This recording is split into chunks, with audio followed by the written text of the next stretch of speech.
For years, the Mbudzi roundabout had become a gridlock where people going to Chitungwiza, Glenora, Beitbridge, Masvingo, South Africa, and suburbs in Harare South found themselves caught in traffic for up to 3 hours every day. The roundabout itself also became a chaotic marketplace in the middle of traffic, until a public-private partnership between the Ministry of Transport and Infrastructure Development, the Ministry of Finance, and a local consortium of companies decided to turn the roundabout into Southern Africa's biggest interchange. The purpose of the interchange is to act as a traffic regulator, a regulator that directs traffic coming from Harare South and beyond to travel to Mutare, Zambia, Malawi, Bulawayo, and other parts of the country through the outskirts of Harare using the outer ring roads of the Chitungwiza Road or High Glen Road all the way up to Harare Drive in Marlborough or Harare Drive in Masasa to avoid internal congestion in the city center. The interchange is a marvel of loops and bridges, which consist of 14 bridges, 8 on-ramps, and 8 off-ramps. The main freeway coming from Harare to Beitbridge and vice versa is sitting 9 meters above the ground as it passes over the Glenora Chitungwiza Road and 16 off-ramps which pass underneath the freeway.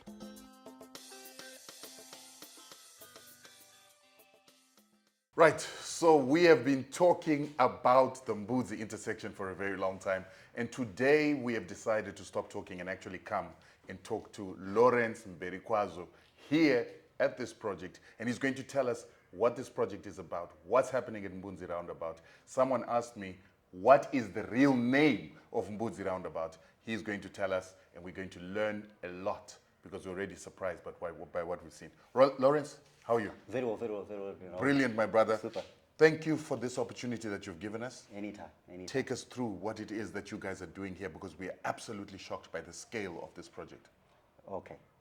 So, first thing first, we are here as Tefoma. Tefoma being an entity which is instructed or given the contract by our Zimbabwean government to build a interchange. It's a spaghetti interchange. It's got various levels, so your vehicles will not meet, meaning you can safely drive at minimum, say 40 to 60 kilometers per hour, either to one of our cardinal points, either Chitungwiza, Glenora, Harare, or to Masvingo.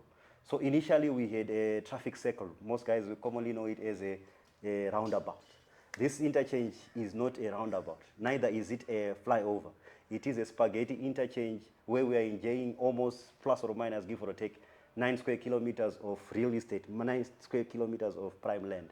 The unfortunate component is the interchange has to be superimposed to what we have as a section. So it's not where we are just going to build something on off ground where there was nothing. So here we had to adapt to what was there for the previously Mbudzi roundabout and change it into a Mbudzi interchange.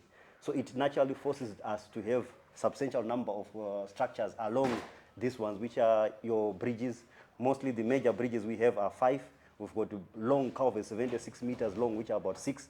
We've got periphery bridges, which are supporting the interchange, which are about 7. Then 2 of them are water lines. It's because there's water, that's why we had to build in those culverts along the interchange. But the humongousness or the size of the interchange, just for our guys to be knowing, we've got 12 kilometers of paved surfaced roads just within this 9 square kilometer radius.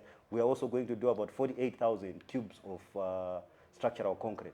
And of those 48,000 cubes of structural concrete, we are also having almost an equivalent of about 32,000 tons of reinforcement, which is your rebar coming in to be blended with our concrete so that our structures are guaranteeing longevity of minimum of 50 years.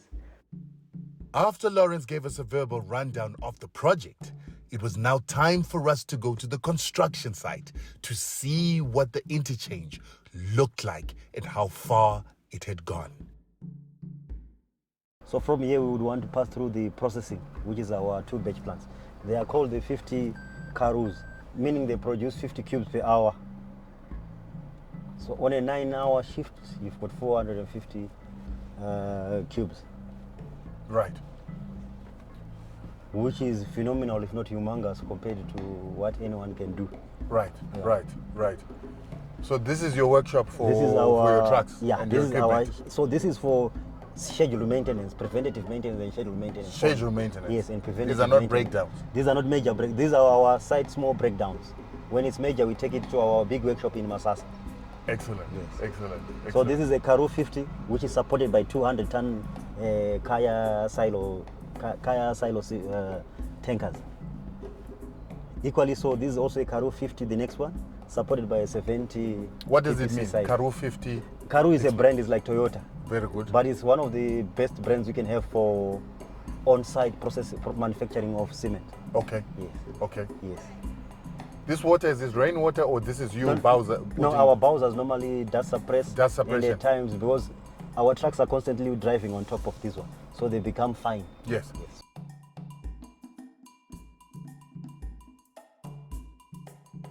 The white one is highly galvanized, deep galvanized strips for our earth retaining walls. Oh, I I'll explain to see. you on site. We've got a section where one is popping And your up. fuel is coming from Our track. fuel is coming from Trek, is supporting us.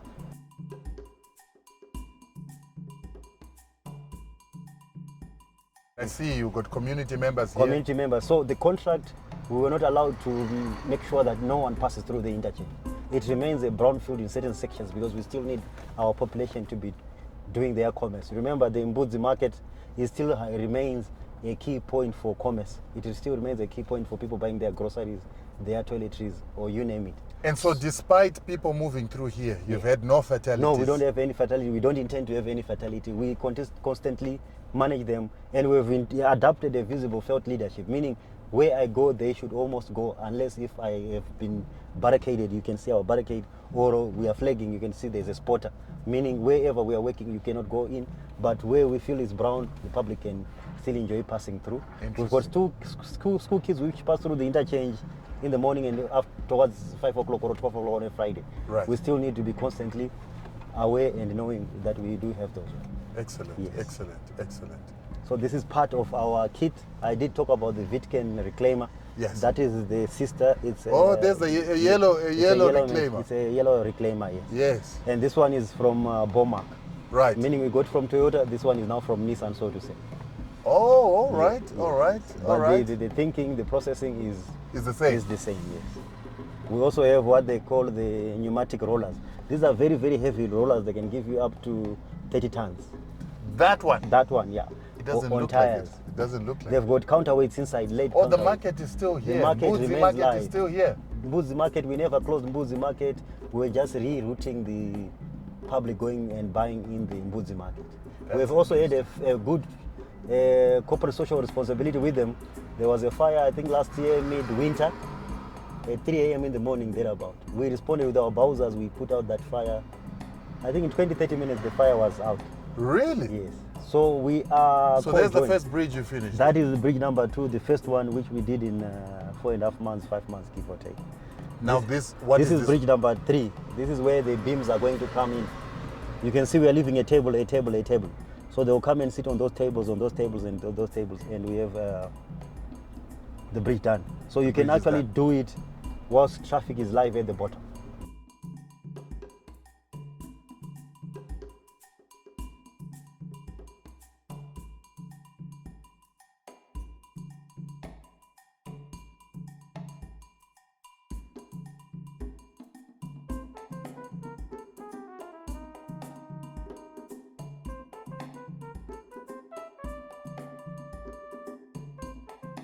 As we go through the construction site, the first and most recognizable section we get to see is the bridge and underpass from Chitungwiza to High Glen. It is manned by a crane that is assisting in the laying of steel rebar and concrete as the bridge siding rises a number of floors from the road surface on an hourly basis.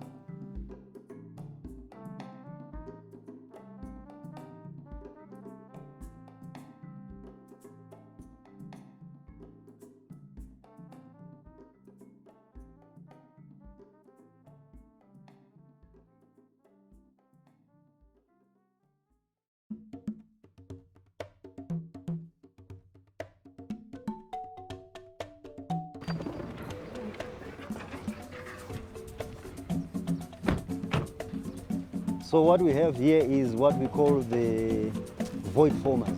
And like it literally says, it's a void formed inside a bridge. So the bridge, which is number 4, going out, it's got a depth of about 3.5 meters, which is almost that high.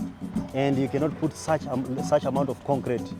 It will be meaning that on the structure we have made the bridge heavy by way of itself, by way of the concrete. So we cut off a substantial slack of the concrete by putting these pipes. So these will be welded together and they form the entire length. And when we pour concrete, there is that hole or that void inside the concrete, meaning number 1, we have enjoyed a long span of that concrete. Number 2, the bridge is lighter, so it can carry more loads because itself is not imposing too much dead load onto the bridge structure. And you're saying this is an innovative This method is an innovative method which... not to import. Not to import, number 1. Number 2, to enjoy that span and also to enjoy the cost because we are not going to inject too much money. Remember, concrete, you buy it for about $140 per cube. So that whole, if you calculate it, that is the amount of savings which we are giving to the client and to Zimbabwe on the interchange and when we are doing the bridges. Brilliant. So here we are behind us is bridge number 4. Bridge number 4 essentially takes you from Harare to Glenora. And there's also bridge number 5. Bridge number 5 will take you from Masvingo to Chitungwiza.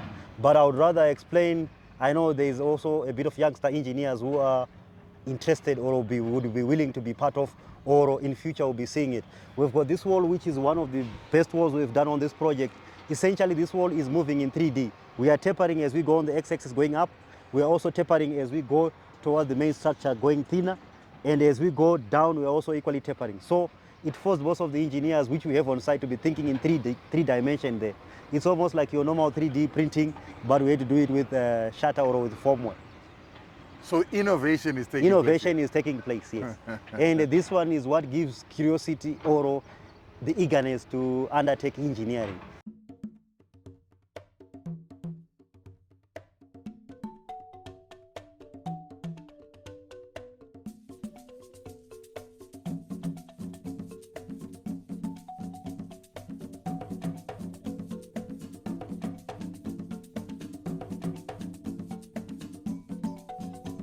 Also taking shape diagonal from the Chitungwiza underpass are pillars of the bridge which will carry the Harare Beitbridge road deck at 9 meters above the surrounding area.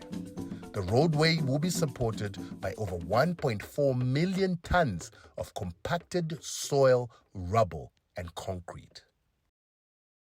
Right, so guys, what is very interesting about what he's telling me is that over here, the concrete goes down 6 meters deep.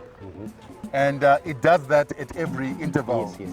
And that's where a lot of the concrete is going. It goes underneath the ground that you don't get to see at the top. Yes. And that's why the demand for concrete is very high. Then what is going to come over here is a beam. The beam? There's a big concrete beam coming on top. Yeah. So from the level where for the shutter, give or take, put another 2 meters on top. That will be your final finished road level. That is where your vehicles will be driving at there. Then change it to perspective, change whatever is balanced to soil over a 1.5 kilometer going backwards. That is the amount or the volume of engineered soil which you need to be putting in, compacted in layers of 150, 150, 150, 150, until you hit 9 meter plus onto top of the final finished road level. So there's a lot that you see and there's a lot that you do not see. Yes. And even the road level itself is going to have concrete as well before the asphalt. On the bridges, yes, we'll have concrete on top, 300 millimeters of concrete on top, then asphalt layer on top. And that's why a project like this can take up to 10% of the concrete being produced in the country. Yeah, it is a heavy demand concrete project. We do have a number of structures which take concrete. And like anyone knows in construction or engineering, most of your concrete goes into the ground, meaning on commissioning you only see verticals and horizontals at the top.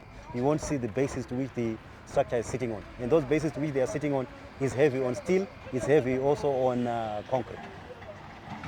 Let's go and see what's happening at the bridge. At the bridge number 2. One of the project's pride and joy is the reinforced wall erected to hold back tons of soil on the Beitbridge to Chitungwiza off-ramp loop and another on the High Glen to Harare loop. It's the first time these reinforced walls are being used in road construction in Zimbabwe, even though this technology has been greatly used in mining by the consortium partners who have vast experience in mining contracting. So what we have here, what we take pride in here, is this is the first for the public, meaning this is the first for Zimbabweans. The others we have, I know they are under certain mining houses along the Great Dyke. What is that? This is a retaining wall. It's called a recourser or a reinforced earth retaining wall. Essentially what it does is, if we had not put it in, it means our soil was going to approach into this lane here, and this lane is the one which is taking you from Masvingo to Glenora. This one just next Oh, that's the off-ramp. This is the off-ramp, ramp 2 from Masvingo to Glenora. Where I'm standing here is from CBD Harare to Glenora. The next one which you witness here, these 2 lanes are from Chitungwiza to Glenora. So you can see bridge number 2 is essentially housing 4 lanes. One from Masvingo, one from Harare, and 2 from Chitungwiza. So this retaining wall is carrying traffic from Chitungwiza. You ramp on top, you go up to that 9-meter head, and then you enjoy going up to Harare CBD.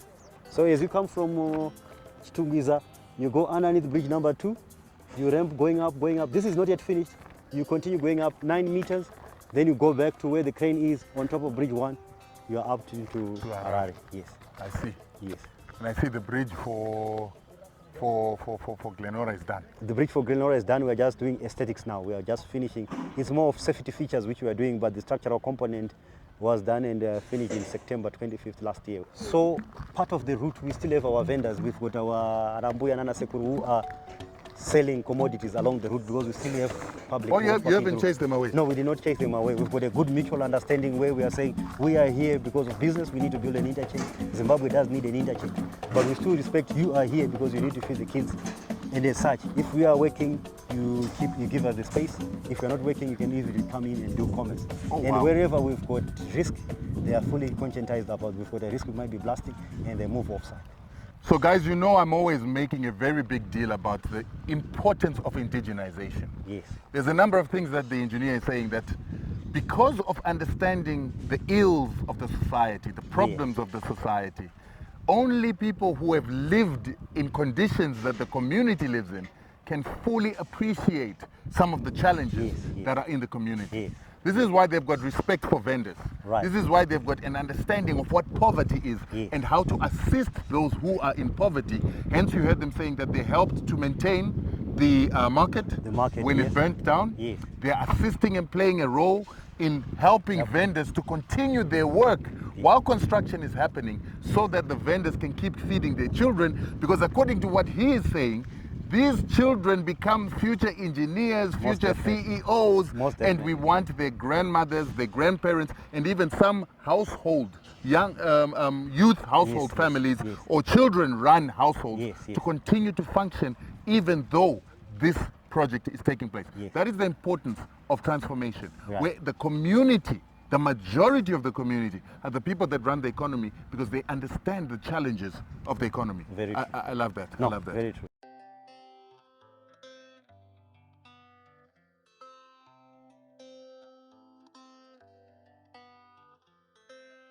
Right, so we're standing on the bridge.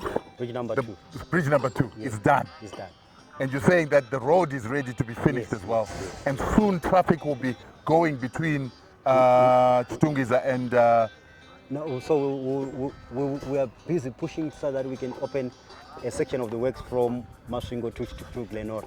Masvingo to Glenora, yes. Okay, yes. Brilliant. Yes. And that's asphalt ready? So here we've got our stockpiles of G1. G1. This one you don't want to spread it before you are confident that you can put your asphalt. Yes. For now, because of the weather, the guys are a bit skeptical to spread. But I'm sure if we get a heads up on the weather, we should spread, and in a week's time or a week and a half time, we should have been all paved. It's a 1.5 kilometer from here up to the edge, Kunonskoma Sinduko. Yes. We should be paved on both lanes. Are you serious? Yes. So it's a matter of a week or two? It's a matter of a week or two, we should have black topping. Or to be confident, let me say, we'll have black topping before Christmas. Before Christmas? 2023, yes. So by 2024, there will be road black topping, yes. Moving, yes. That is a beautiful story. Yes. And thank you, my brother. Oh, thank you.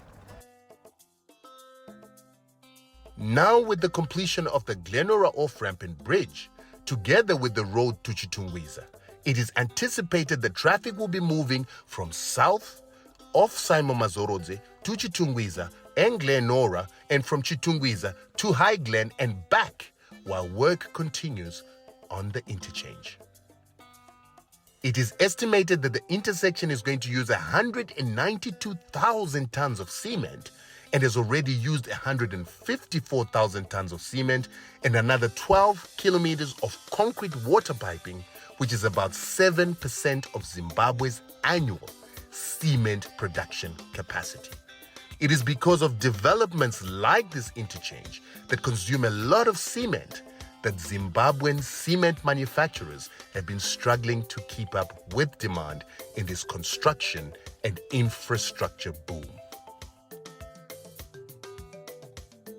Right, so we came here into the depths of this, construction to show you just how deep it goes and just how much concrete comes underneath.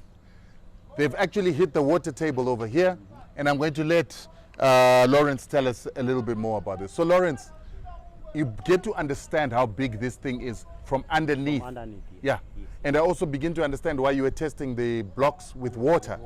Because there's water here. There's a lot of water around. So give us a little bit of an understanding of what we're seeing All here. right, so here we are at bridge number 3. Bridge number 3 enjoys two components. One, traffic going underneath, one to Glenora, one to Glenora and one to Chitungwiza, either from Mazorodze or from Harare. The other component is the one also carrying us to CBD or from CBD at that almost 6-meter head. Yeah. It's also enjoying pre-stressed beams on top. The items we are doing in Mount Hamden will come and sit at the top, put in 300 millimeters of concrete, asphalt on top, then the road is done. But what is interesting and why we are here, we are in a depth, we're in a deep. Why we're in a deep is because our founding conditions, or the layer to which the bridge has to be sitting on. Remember I said we have to sit on solid granite, not decomposed rock or fractured rock. So when we're excavating, we bumped into the rock at below water table, but that did not take us off. We still need to excavate and pump up the water out. Oh, you pump it out? We pumped it out, the water out. And this head is about 8 meters, because the other section is covered by the water table, but we've got 8-meter depth of concrete works, which we did up to that level there. Then we started the base going up to the superstructure. So this is a lot of structural concrete which we put in to carry eventually the bridge. So in commissioning, this is all leveled up to almost 1.5 meters from the top there. And you never see or witness that we did substantial work underneath, just to come out and start saying we are doing now what us as Zimbabweans will see as the bridge. So it looks like there's just a bridge floating. Yes. But no, it's not floating. It's not floating. It's actually anchored. It's anchored on. It has a foundation. Onto solid. You are wise men who build on foundation. You have to. It's a legacy, and we have to. Yes. So guys, these are some of the inner workings. This is where the concrete goes, and this is the story of even the costs. This is what happens with the costs: the digging, the putting in of the concrete, the rebar, the building the foundation upon which the bridge is on. Because sometimes we hear people criticizing and saying, where is the cost in this thing? That's where the cost comes in. The cost is definitely in coming up to superstructure. Whatever is underneath is expensive, solid, but you won't see it towards commissioning. But that's where the big bucks are going in. Yes. And this comes from an engineer, by the way, Yes. a head engineer of the project, Yes. a local, Very local. doing amazing things, having come from poverty to something. Something, yes. That's a beautiful story. As we made our way through the intersection, we were fortunate enough to witness and see for ourselves just how far the concrete works go below the water table to anchor the foundations of the structure. On our way from seeing the depths of the foundations, we saw a concrete mixer coming to supply concrete for the bridge works.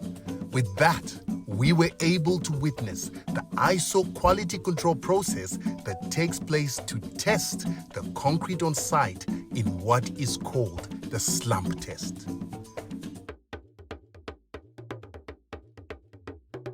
The slump test is about testing the strength of the concrete on site to ensure that it is the right constituency and strength to be poured into the columns that are coming up. If the concrete fails the slump test by falling when poured, then the whole batch of concrete fails and is sent back.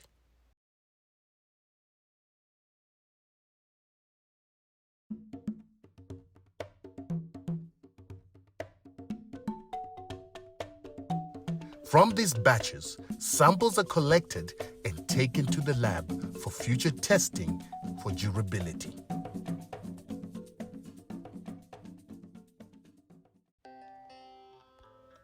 From the construction site, we followed the samples of concrete to the laboratory to see how the project does its quality assurance to ensure that everything remains in line with the international ISO standards set for this project.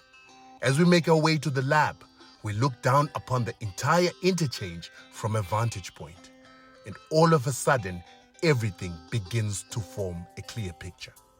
We can see the bridges that form the expressway of Simon Mazorodze going north and south.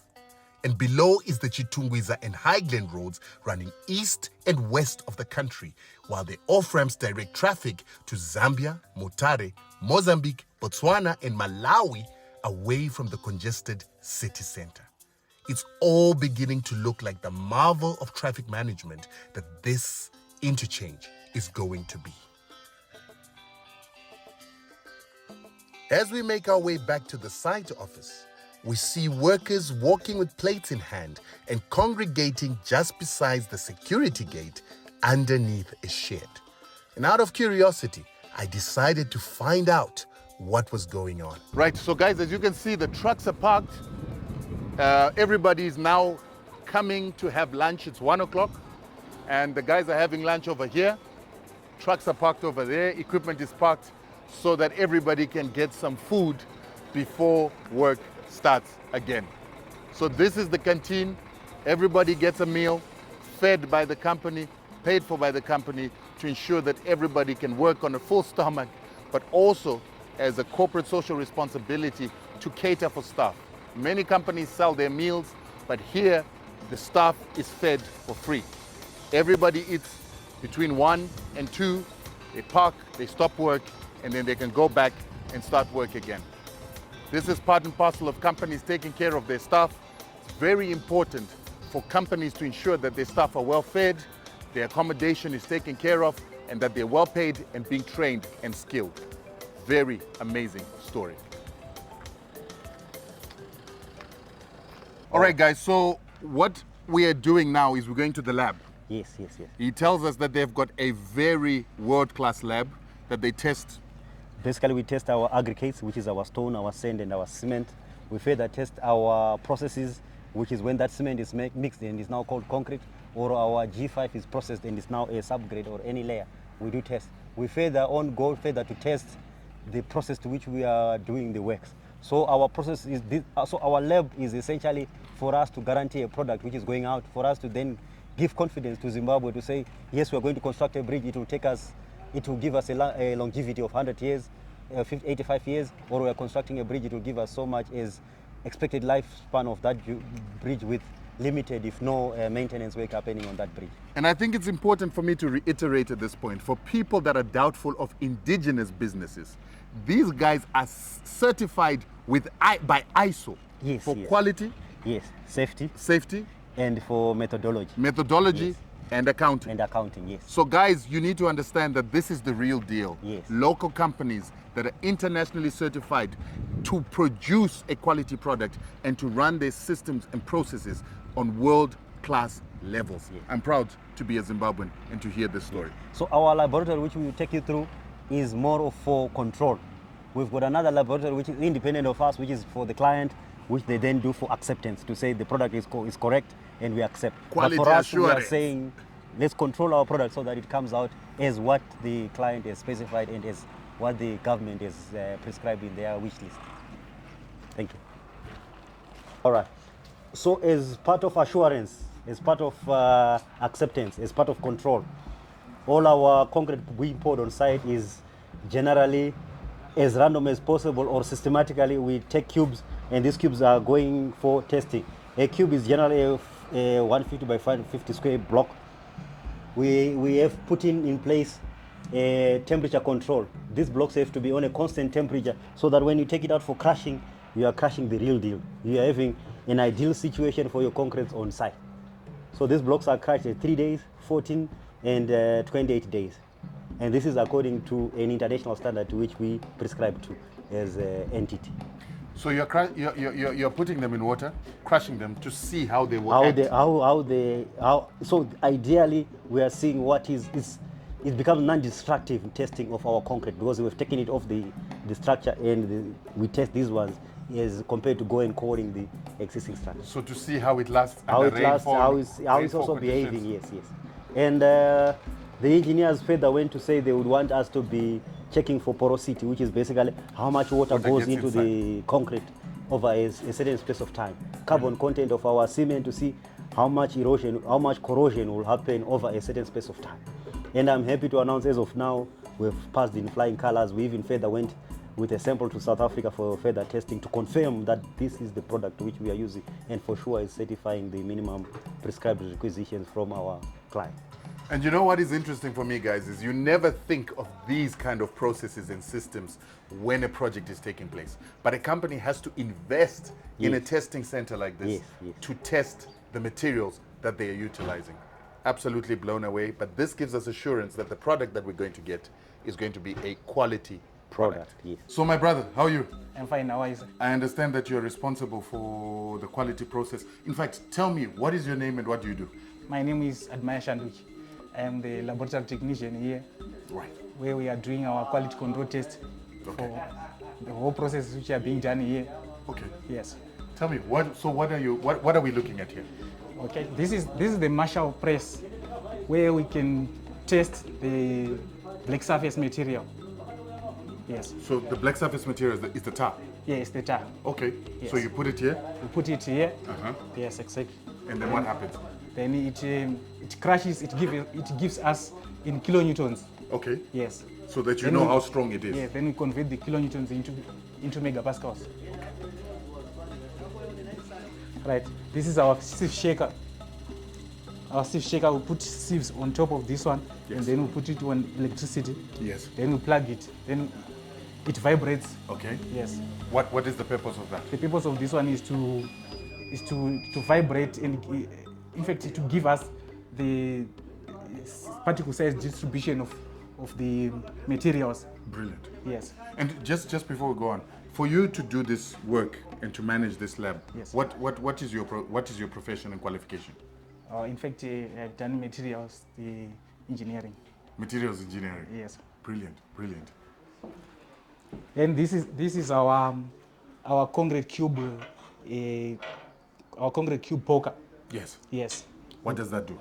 This one it pokes the concrete cubes. Mm-hmm. Yes. So I don't have instance. Otherwise I could. So when you poke the concrete, what are you trying to do? We are trying to make sure that we have got the actual density Yes. which is needed within the cube, so that Oh, yes. when we crush it, we'll be having the correct figures which we prefer to have. I see. So there's cubes that you put in here. Yes. All right. And you can show us one of those cubes. Yes, I can show you. No problem. Will you show us as we go down? Okay. All right. Yes. Here we've got our CBR presser. Yes, this is for testing some earthworks. When we are testing our earthworks, UCS. So that's the soil that you're compacting there. Exactly. I see. Yes. The one compacted by that machine that we saw there. Exactly. Right. Yes. Okay. So here we test unconfined compressive strength. So you even have to test the soil to understand if it's compacted properly. Exactly. Exactly. Okay. Yes. Right. This is universal. It also works the same way as this one. Right. Yes. Or the one for the black for the black surface. Yes. surface. Yeah. Yes. Exactly. Okay. Yes. And going on, we've got our concrete cube press here. Oh, and there's a concrete cube already Yes, inside there. Inside there. What's the purpose of this one? This one, it gives. We want to try to check the strength of the concrete, which we did on the ground. So you put the concrete, then you cut it out into cubes, Yes. Exactly. and then you bring it here We bring it here. and you test it, We test it. All right. For some days, 3 days, 7. Pressing 14 it and in there. 28. Yes, exactly. and you press it wet and dry. It should be dry. It should be dry. It should be dry. Yes. I see. After 3 days. So in other words, what I'm hearing here, guys, is that for you to get to a point where a road has been certified and it is said to last 100 years, and it needs trucks that are over a certain weight or under a certain weight, it's because of these kind of tests that tell our engineers what types of pressure the road can take. And this is what determines what trucks can move on the road, what trucks can't move on the road. And it's also why you get charged a toll, so that this, which determines how long the concrete is going to last, how many years it's going to last, it must be able to assist us to charge people for us to continue to replace the road surface and to continue to build more bridges. Thank you so much, my brother. Okay, thank you. Excellent. To keep the project moving, there is a full functional maintenance center on site and more workshops at the depots of the consortium in Masasa and Mount Hamden to maintain all the moving machines and to ensure that they're up to speed to build this international standard interchange.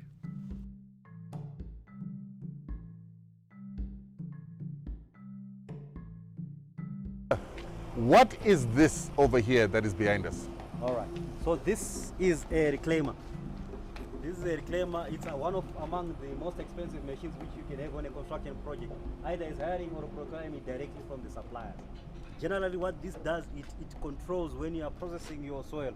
It gives you, it sprays in the water and it mixes it at one go. Traditionally, we used to use a grader blade where you go maybe 15 passes to process. This one you just have to go once. So at one time when we were in Zimbabwe, this is 2010, 2011, thereabout. We had this machine which was brought in by Group 5. Everyone knows Group 5 did the Forbes plum tree route. And when it arrived in Zimbabwe, it made headlines in the Herald as the most expensive machine in construction has landed into Zimbabwe. And us as Tefoma, we take pride. We've got this from Vitken. We've got another similar one we'll show you as we go, which is processing on site, which is coming from Boma. We intend to have 4 on site because we've got 4 cardinal points which we need to be processing at one go. Now, he raises a very important point that indigenous companies are beginning to get their own equipment. Yes. And so that means Group 5 doesn't have to come from South Africa to do the work anymore. Yeah. Yes. And what's ironic is that a lot of the South African companies have started closing ever since Zimbabwe started doing its own projects. Yes. I don't know what that means, but I think there is a good story about the growth of the local industry and indigenous players that are beginning to invest huge money into such equipment. But that's also why we say we don't need sanctions, because we need the ability to buy such machines without being restricted by the sanctions or payment blockages by banks. The Mbudzi Interchange is a marvel. From the local innovation, local production, the amount of concrete used to the high levels of specialized mechanization that is being deployed to build Southern Africa's biggest interchange, which is built by Zimbabwean engineers, capital, and expertise. This is a real proud moment for Zimbabwe as the nation comes of age in the past decade, where it has created world-class construction and contracting companies which are now being invited by other African countries to assist in construction of world-class infrastructure that is going to assure the Africa Continental Free Trade Area. The Mbudzi Interchange is undoubtedly a good Zimbabwe story. We must be proud of it as we build Zimbabwe.